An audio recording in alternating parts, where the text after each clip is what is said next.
Hindi mo to napapansin sa ngayon, pero unti-unti mong sinisira ang puso mo kakagamit ng air fryer.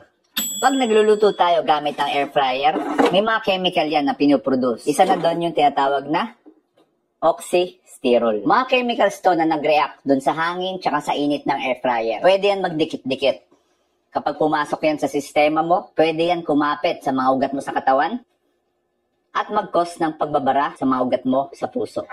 Ganto karaming oxysterol yung napoproduce sa air fryer. Ganto naman sa ihaw at ganto karami pag nagprito ka. Kung mapapansin nyo, mas marami pa rin yung oxysterol na napoproduce sa ibang ways ng pagluluto. At nadadoble pa yan pag ikaw ay deep fried. Safe naman po gumamit ng mga air fryer kasi nakakatulong nga to para mag-lessen yung paggamit natin ng mantika. Ang dapat nating bantayan yung uri ng pagkain na niluluto natin tulad ng mga processed food, ng mga matatabang karne kasi kahit anong luto yung gawin mo dyan, talagang mataas po yung oxysterol na mapoproduce dyan. At alam niyo po ba nakakatulong din yung pagmamarinade ng mga ulam kasi pag na-marinade po yung ulam, mas nape-prevent po yung production ng oxysterol. So kung may kaibigan ka na mahilig magprito, tag mo siya sa video na to.